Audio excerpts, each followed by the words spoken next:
Halo Bu Vika, perkenalkan kami dari kelompok IPA. Pada kesempatan kali ini kami akan membuat miniatur gunung berapi. Perkenalkan nama saya Niko. Perkenalkan nama saya Mario, absen 33. Saya Oscar, absen 21.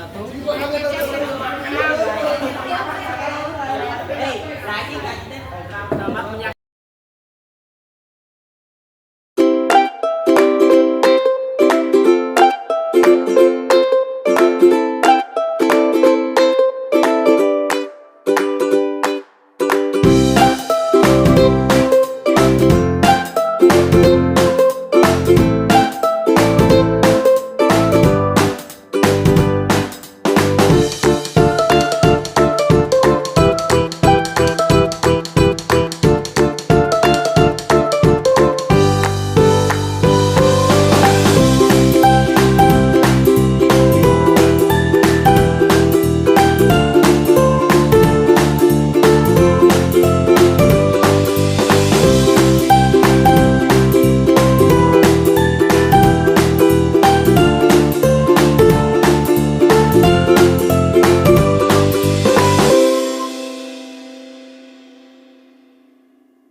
Merupakan kawah kepundan yang sangat besar dan luas dan memiliki tebing yang curam.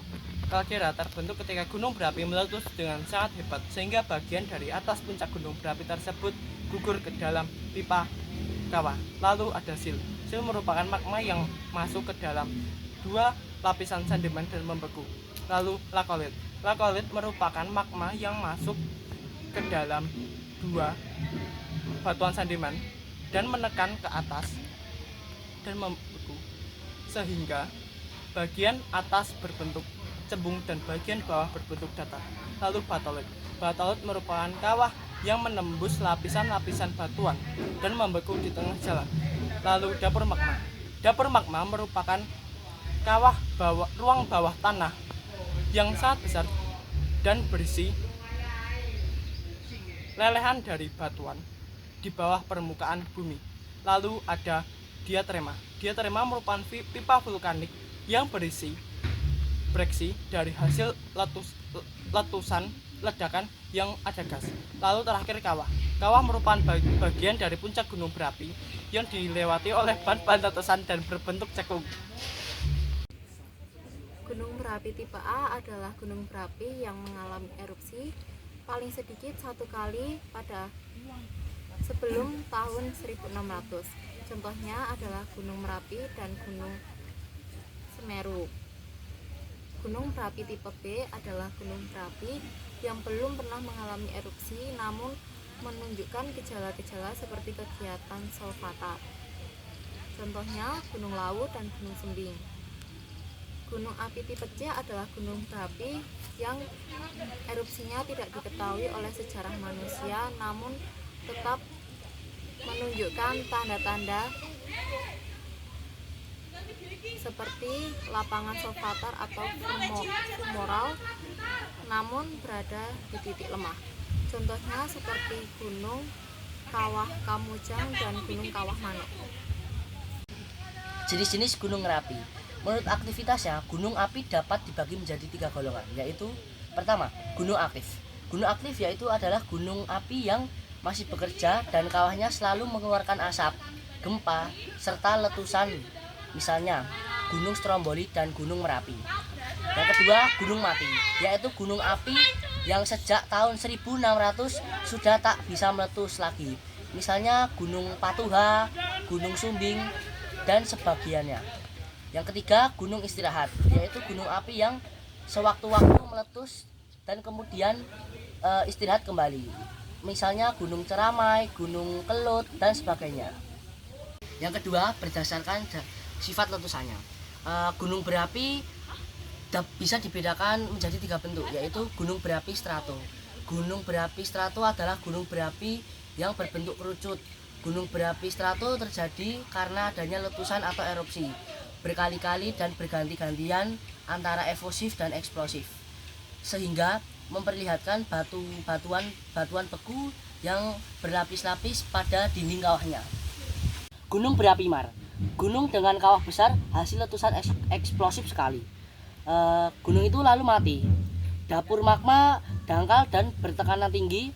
Kawah bisa jadi danau, misalnya Telaga Menjer di Dieng dan Telaga Sarangan. Contoh Gunung Bromo, Lamongan, dan Pegunungan Eifel di Jerman. Yang ketiga ada gunung berapi perisai, gunung dengan lereng landai akibat lava cair bertekanan rendah, bisa disebut dengan letusan efusi.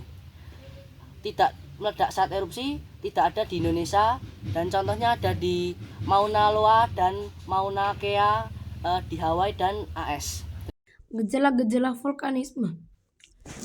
Peristiwa vulkanisme atau meletusnya gunung berapi memiliki gejala yang dapat diamati, yakni gejala sebelum terjadinya vulkanisme dan gejala sesudah terjadinya vulkanisme. Gejala sebelum terjadinya vulkanisme atau pravulkanisme. 1. Sering terjadinya gempa. 2. Banyak sumber air mengering.